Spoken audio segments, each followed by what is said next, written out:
Hey everybody, Breath of Fresh Bear here.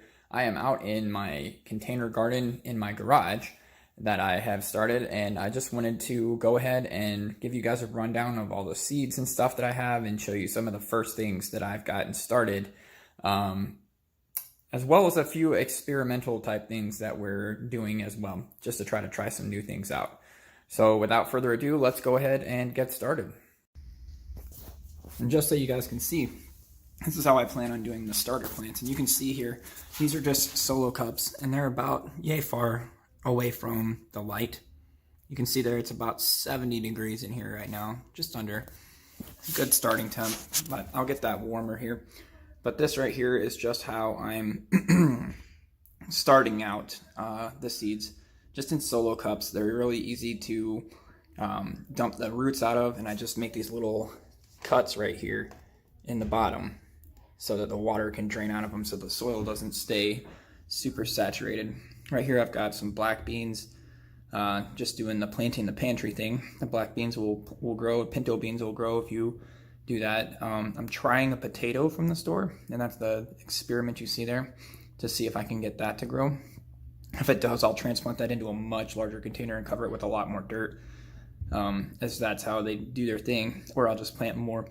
I've been keeping these potatoes here for a while, letting them dry out to see if I can get them to actually grow as you split them up. I don't know if that'll work or not. We're going to try it out.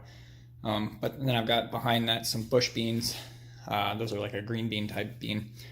And yeah, we're going to try that out and see how that goes. They're supposed to be pretty prolific, and you get several harvests off of them. And if I can keep it going through the winter, it'll probably keep going for a long time because it won't die off because of the cold. So that's my thought process anyways. And these are the seeds that I have currently. These are all heirlooms. You can get them from Heaven's Harvest. They're not very expensive. I got most of these in a couple of kits. They're not super expensive, but you can see the cauliflower, broccoli, and Brussels sprouts there, because we eat all of those, and they're delicious. And we've got beans, corn, and squash. Besides the black beans and pinto beans that I'll be growing, I've got these varieties, and I'm waiting to see too whether or not the black beans and the pinto beans are going to be a vining bean or more of a bush bean before, because I like to plant the corn, the squash, and the beans together because they complement each other very well. Here I've got 3 different varieties of tomatoes. I've got a tomatillo, which is a good for a green salsa type deal, or just green tomatoes period. That is a green variety of tomato. I've got Romas, beefsteaks, and then I've got 2 varieties of peppers. I have a bell pepper and an early jalapeno pepper that are heirloom as well. And then I've got spinach and kale, good superfoods. They grow fast and they're easy to get good nutrients out of, so those go a long way in making up a lot of your diet as far as what you need. I've got, let's see here, beets, carrots, onions, 2 varieties of, I've got a yellow onion and a white onion, and then a leek. I want to try to get a red onion too, because they're delicious and everyone loves them. I've got a cilantro, which is good for making salsas.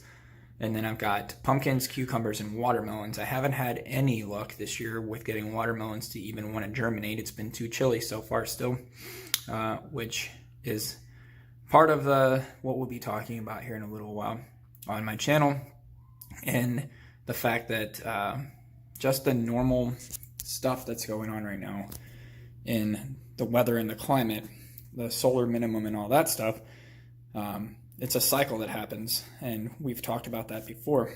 And the cycle that happens is corresponding with 7 years of plenty, 7 years of famine. And it seems to happen pretty often.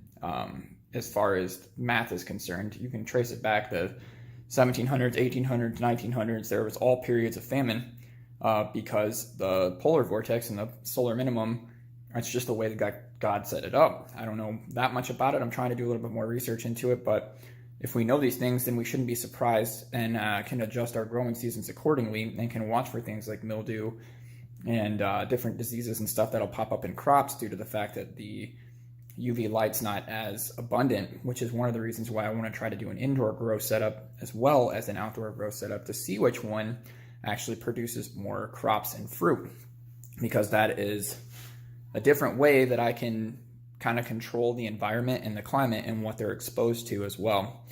I want to try to do a small hydroponic setup and see how that works out, but I'm not sure that I'll have enough time before I have to leave to do that. And I want to get this set up so it's easy for my family to maintain, and they can have some crops growing even in the garage throughout the time that I'm gone. So, and I'm teaching my boys to keep up with this stuff as well, so that they know what to look for, they know what to do, and it's just good for them as far as schooling is concerned as well, to know how to do this stuff. Hands-on home ec, basically. And we homeschool, so that's a pretty easy thing for me to be able to teach them how to build these things, how to build these racks, how to build the lighting systems, how to wire everything together. And yeah, it's just easy for me to teach them with that, especially because they're homeschooled. Regardless of whether or not public school is opening again in the fall, we still have school. And that's the way it's been for ages. So I'm not really too worried about that, but I am wanting to get started on it and teach them things so that way they know what to do. And potatoes are especially one of the things that I want to grow a ton of, because they are the most consumed crop in America, and they are very, very easy to grow, especially in buckets. So there you go. And now we've added a few more things to our planters here. I've got some beefsteak tomatoes there, some watermelons behind it, pinto beans in the back is again part of our planting our pantry option. We store pinto beans, so we're going to grow pinto beans. Here we've got just to see if some commercial popcorn that we got will grow. We've got some popcorn experiment planted there, and we'll see what happens with that.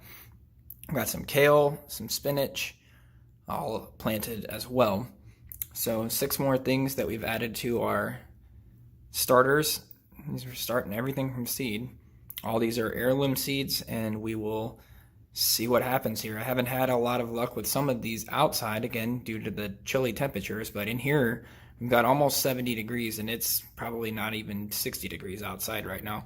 So just having that extra 10 degrees to germinate and get these seeds started might prove to be a winning recipe there.